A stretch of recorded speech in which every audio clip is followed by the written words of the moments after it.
Good morning and welcome back, everyone. We are continuing on Chapter 12 of Behold a Pale Horse, The Secret Government, on page 228. Stanton Friedman has told me, and others, that years ago he helped develop a nuclear reactor to power an aircraft that was the size of a basketball, was clean, turned out hydrogen, and worked like a dream. His words, not mine. Several others have written me to say that they also were told the same thing by Friedman.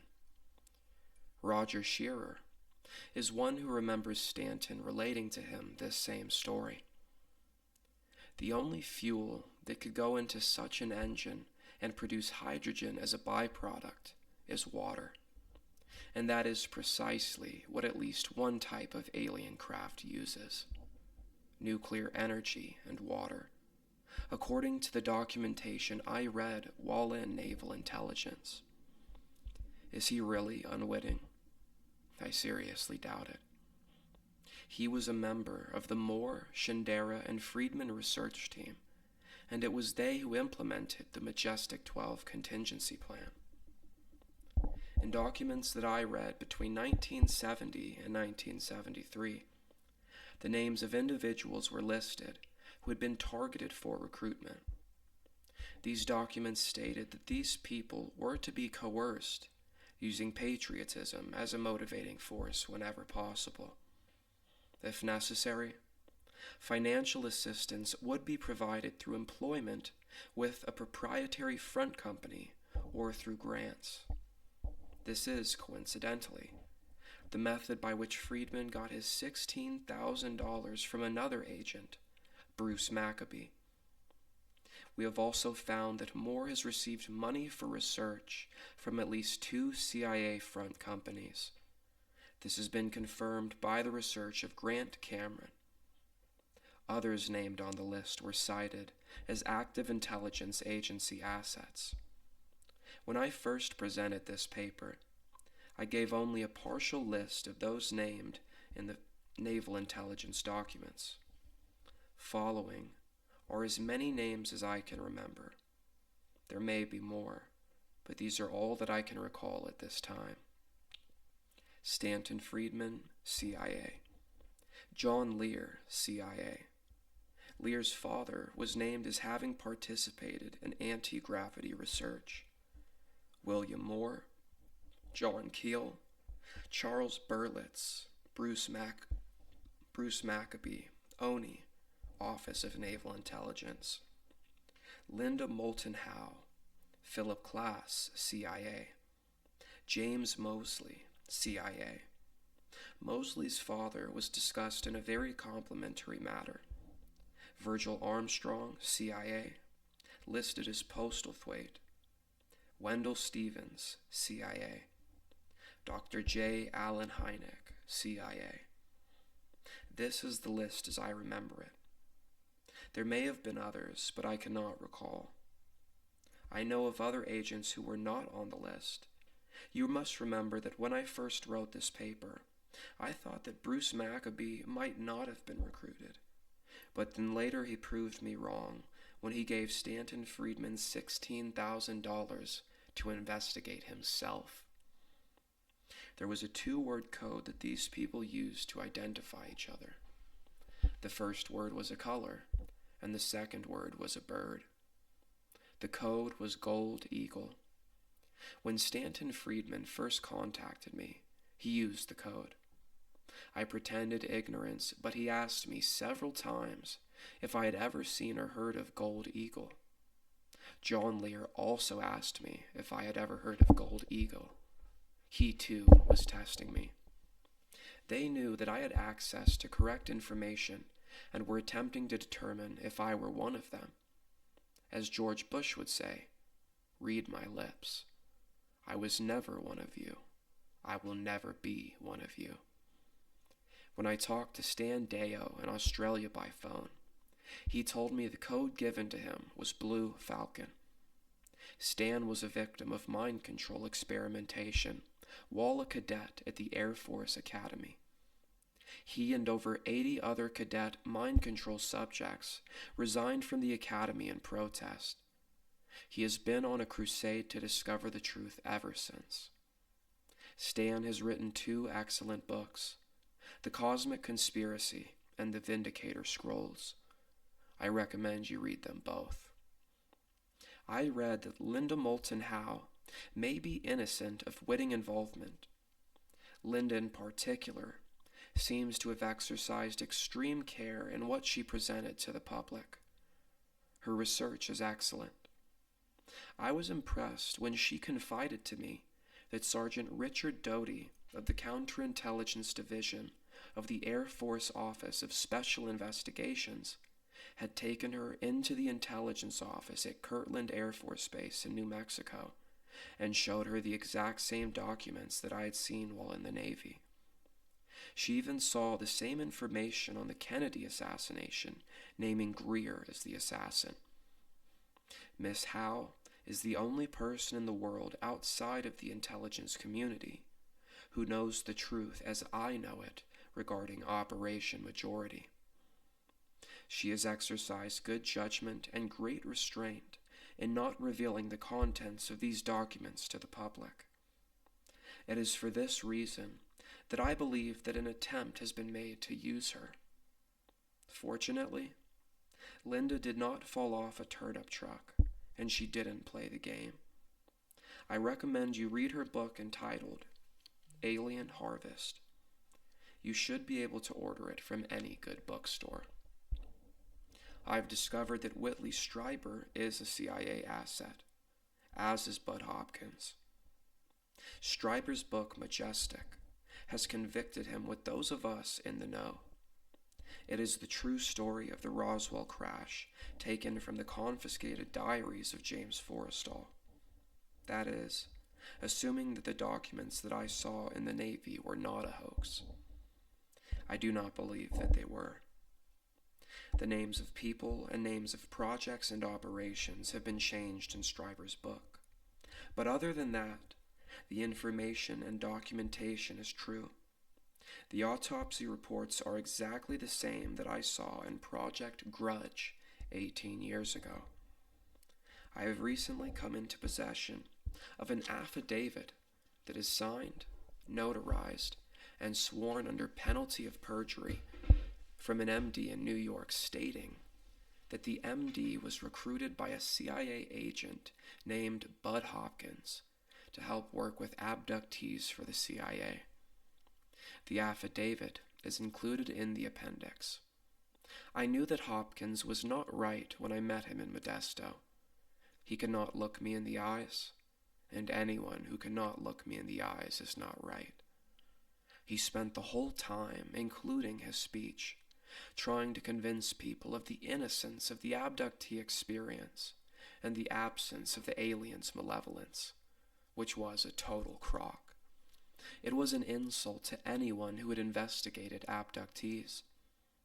I know that all of the major UFO research organizations were targeted for infiltration and control by the secret government, just as NICAP was infiltrated and controlled. In fact, NICAP was eventually destroyed from within. I know that these great efforts have been successful. MUFON is a great example. Hundreds of members all over the world conduct investigations and send in physical evidence to MUFON headquarters, where it quickly disappears. Everyone screams for physical evidence as proof. Recently, samples were collected of a liquid that had dripped from a saucer onto a schoolyard in Gulf Breeze, Florida. The samples were sent to MUFON, where they immediately vanished. Walt Andrus has stated that it was an accident. Baloney. This is not the first time MUFON has lost evidence. I consider MUFON the greatest black hole of the UFO community. The control of information is so tight that nothing escapes. Anyone who tells it like it really is debunked and barred from synopsiums. The members are told what to believe and what not to believe. The members do not seem to know that they are being controlled. The members of the MUFON Board of Directors and the members of the Advisory Board of Consultants are for the most part supported by the government in the form of salaries, grants, or retirement checks. Who can believe that this does not constitute a conflict of interest? Who can investigate and expose the hand that feeds them? How can you possibly believe the government could not control the people to whom it funnels money? Money is the basic method of control. The major UFO publications are without any doubt controlled, and most probably, as in the case with UFO, financially backed or controlled by the CIA. Vicky Cooper, no relation, the editor and publisher of UFO, has been telling friends and relatives for at least 2 years that the CIA is pushing her magazine. Ron Rager and Lee Graham remember the summer of 1988 when Vicky interviewed them at Mr. Graham's residence in Huntington Beach. After the interview was over, Vicky Cooper walked to her car and mysteriously yelled, "You know, my magazine might be financed by the CIA." I have talked to friends and acquaintances of Miss Cooper who swear that she has stated on many occasions that the CIA controls UFO magazine. Vicky Cooper's uncle, Grant Cooper, was Sirhan's defense attorney, who made no attempt to defend his client. It was important to the secret government and the CIA that Sirhan be pinned as a lone assassin. Grant Cooper has extensive ties to the CIA and the Johnny Roselli mob. We have found that Vicky's son attends the West Point Military Academy. What a wonderful way to control a magazine. You don't play ball, your son won't graduate.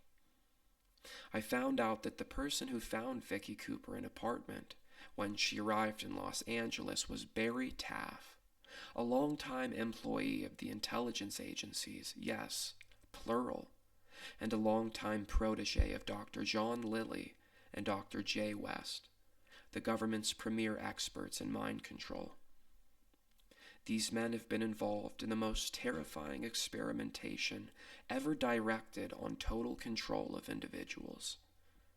I believe that it is no innocent coincidence that Taft's apartment is directly above Vicky's. All of this was confirmed independently in a letter written by Mr. Martin Cannon, a Los Angeles-based researcher. The letter can be found in the appendix. The most damning evidence for the control of UFO magazine and Vicky Cooper comes from Don Ecker. At the 1989 MUFON conference, Don Ecker became so uninhibited that he managed to relate the following story to me and 2 others. According to Don Ecker, Vicky Cooper used to work for the infamous Mayflower Madam. The feds were trying to get the madam and discovered Vicky. Miss Cooper was busted and threatened with spending the rest of her life in prison if she did not cooperate. Vicky rolled over, according to Ecker, and ratted on her employer. Since Vicky had apparently had something to do with the bookkeeping operation, she became a key witness. The Mayflower Madam was put out of business and into jail, thanks to Mrs. Cooper's testimony. That is, if Don Ecker was telling the truth. We have no reason to believe that he was lying. I don't know why Don told us. Maybe he doesn't like Vicky, or maybe he, like Lear and Friedman, thought I was one of them. It'll be a cold day in hell. According to Ecker, Vicky Cooper was told to get out of town and stay out. She was given money and told to start UFO magazine in Los Angeles. She was told that she was to print information that would be fed to her. Sure enough, you read in UFO, purported leaked government UFO information, always written by someone who cannot be contacted. It is always under an alias. No one can check the information. Vicky is adamant about printing only the news and information that she considers best for the readers, as if they have no mind of their own. She indulges in character assassination. Dawn Ecker claims to have been a member of Army Intelligence, the Green Berets, and later a police officer in Boise, Idaho. Dawn claims a total of 10 years' experience as a criminal investigator.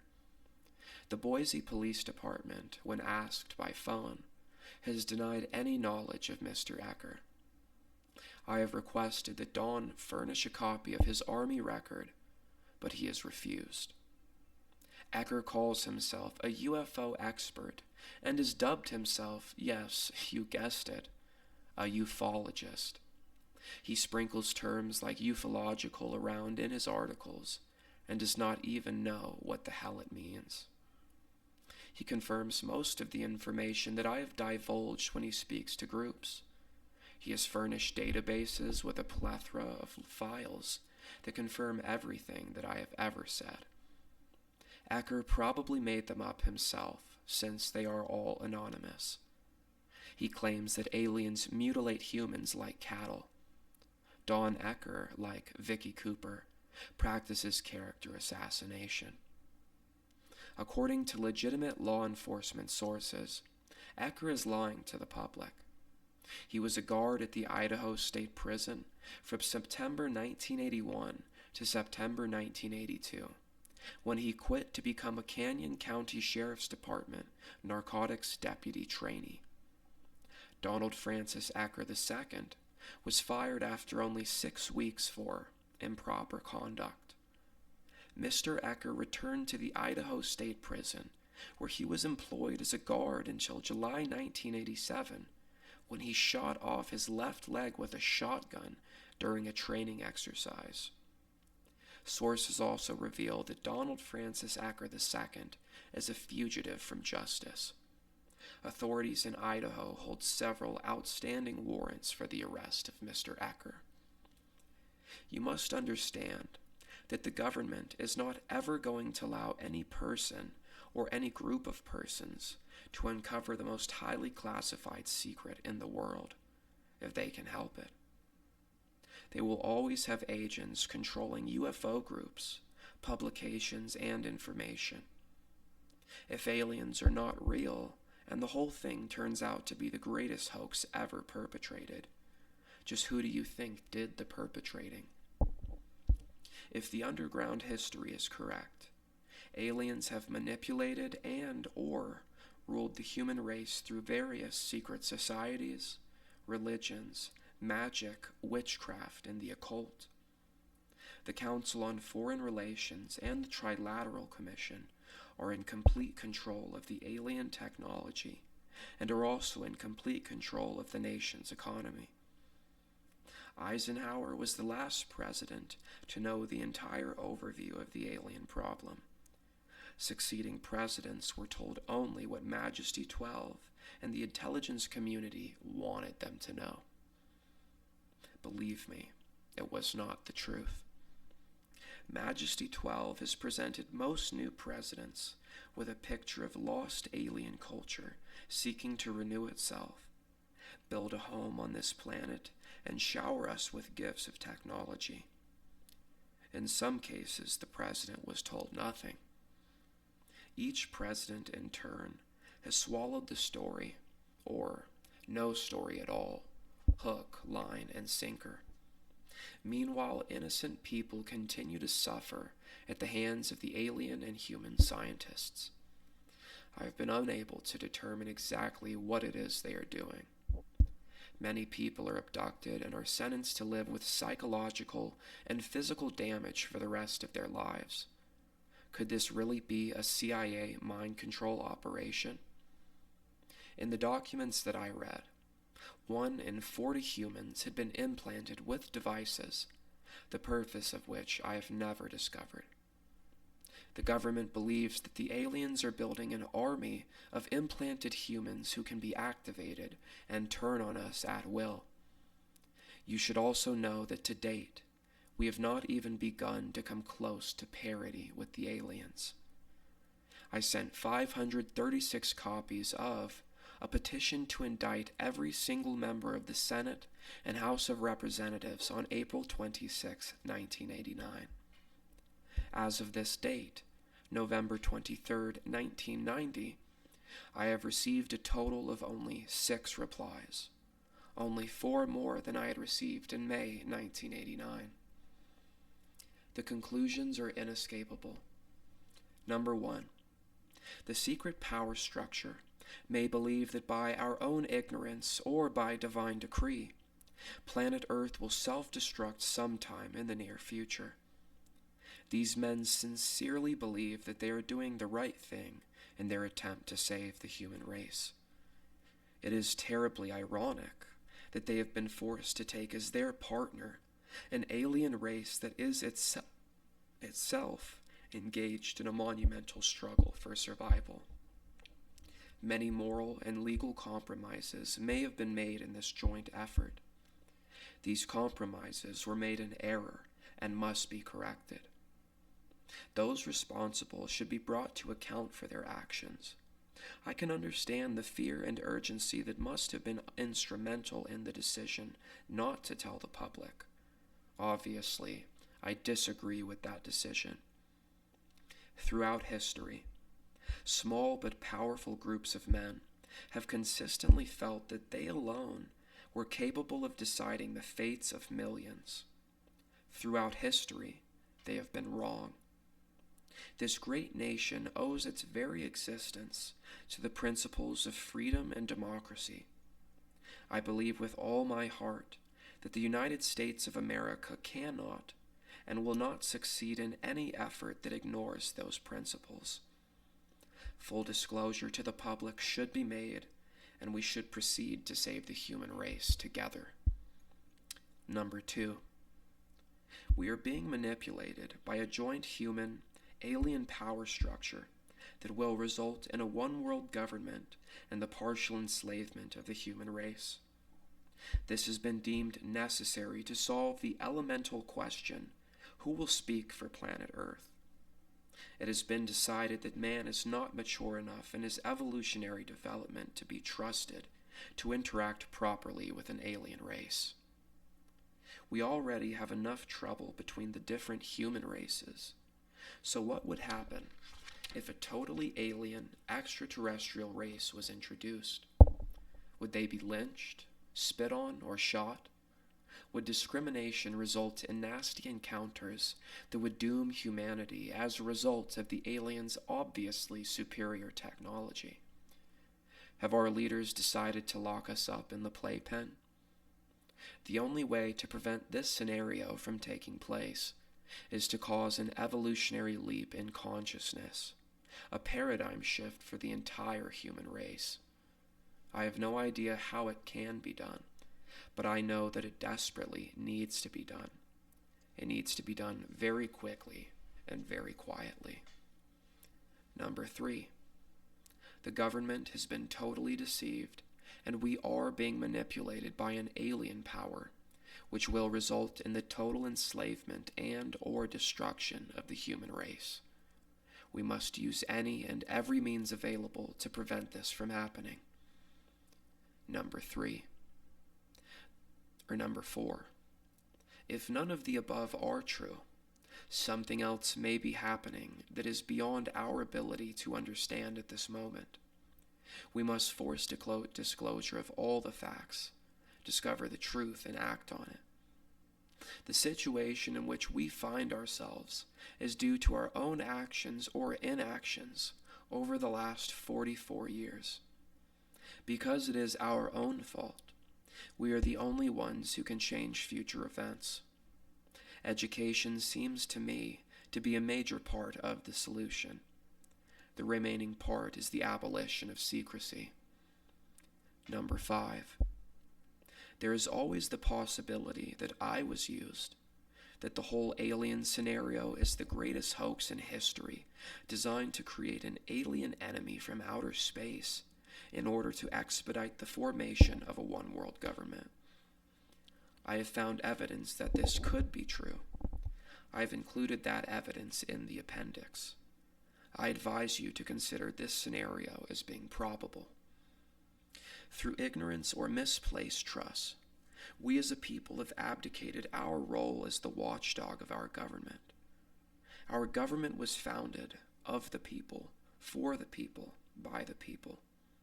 There was no mention or intent ever to abdicate our role and place our total trust in a handful of men who meet secretly to decide our fate.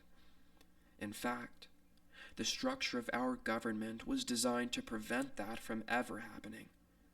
If we had done our jobs as citizens, we would never have reached this point. Most of us are completely ignorant as to even become the most basic functions of our government. We have truly become a nation of sheep, and sheep are always eventually led to slaughter. It is time to stand up in the manner of our forefathers and walk like men. I remind you that the Jews of Europe marched obediently to the ovens after having been warned, believing all the while that the facts could not possibly be true. When the outside world was told of the Holocaust occurring in Hitler's Europe, it was not believed at first.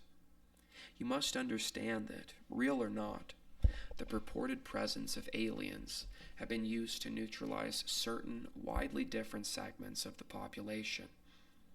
Don't worry, the benevolent Space Brothers will save you. It can also be used to fill the need for an extraterrestrial threat to justify the formation of a new world order. The aliens are eating us. The most important information that you need to determine your future actions is that this new world order calls for the destruction of the sovereignty of nations, including the United States. The new world order cannot and will not allow our Constitution to continue to exist. The new world order will be a totalitarian socialist system. We will be slaves shackled to a cashless system of economic control. If the documentation that I viewed while I was in naval intelligence is true, then what you have just read is probably closer to the truth than anything ever written. If extraterrestrials are a hoax, then what you just read is exactly what the Illuminati wants you to believe.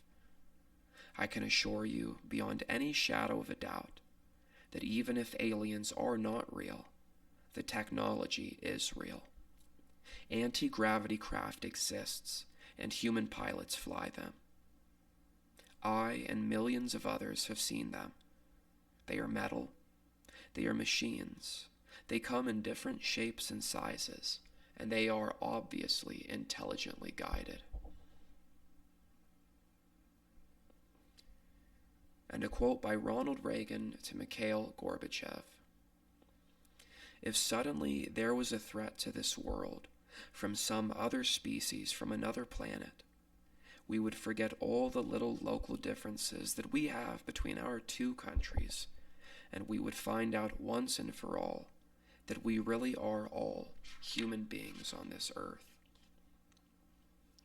And sources: Extraterrestrials Among Us by George Andrews, The Puzzle Palace by James Bamford, The Department of Defense by C.W. Borkland and Frederick A. Prager, Rockefellers: An American Dynasty by Peter Collier and David Horowitz, UFO Magazine by Vicky Cooper and Sherry Stark, Operation Majority Final Release by William Cooper, The Armies of Ignorance by William Corson, Freedom at Risk by Richard Curry, The Cosmic Conspiracy and the Vindicator Scrolls by Stan Deyo, Reports on Grudge / Blue Book number 13 by Bill English, Grudge / Blue Book Report number 13 Top Secret by Lieutenant Colonel Friend and Dr. Alan J. Hynek, Kissinger: Portrait of a Mind by Stephen Graubard, Breaking Cover by Bill Goley with Mary Ellen Reese, A Brief History of Time: From the Big Bang to Black Holes by Stephen Hawking, The Wise Men by Walter Isaacson and Evan Thomas. Nuclear Weapons and Foreign Policy by Henry Kissinger. The Crimes of Patriots by Jonathan Whitney. The John Lear Hypothesis by John A. Lear. The Krill Papers Hoax by John A. Lear and John Grace. Perilous Statecraft by Michael A. Ledeen. Magic Operation Majority Top Secret. Presidential Briefing Document by Majesty 12, last seen at the headquarters of the Commander-in-Chief of the Pacific Fleet, Hawaii. The Larry Fenwick Interview by Tom Mickus. The Rockefeller Inheritance by Alvin Moscow. Operation Majestic 12, Eisenhower Briefing Document. Author unknown, released by the research team of Moore, Shindera, and Friedman. Government Involvement in the UFO Cover-Up, Chronology by P. Research. The Agency, The Rise and Decline of the CIA by John Ranelagh. The Wise Men of Foreign Affairs by Robert D. Schultzinger. Imperial Brain Trust, The Council on Foreign Relations and the United States Foreign Policy by Lawrence H. Shoup and William Minter. We Discovered Alien Bases on the Moon by Fred Steckling. The UFO Abductors by Brad Steiger. UFO Crash at Aztec by William Steinman and Wendell Stevens. Communion and Majestic by Whitley Strieber. The Matrix Series by Valerian Valdemar, Arcturus Book Service, Stone Mountain, Georgia. All right, everyone. And that concludes Chapter 12, The Secret Government. Next time, we will continue on to Chapter 13, Treason in High Places. As always, thank you everyone who has joined me. May God bless you, may Jesus protect you, and may Archangel Michael watch over you. Stay sober, stay vigilant. We will end this off with the Lord's Prayer, as always, and I will see you guys later. Our Father, who art in heaven, hallowed be thy name. Thy kingdom come, thy will be done, on earth as it is in heaven. Give us this day our daily bread, and forgive us for our trespasses as we forgive those who trespass against us. Lead us not into temptation, but deliver us from evil. For thine is the kingdom, the power, and the glory, forever and ever. Amen. Deuces.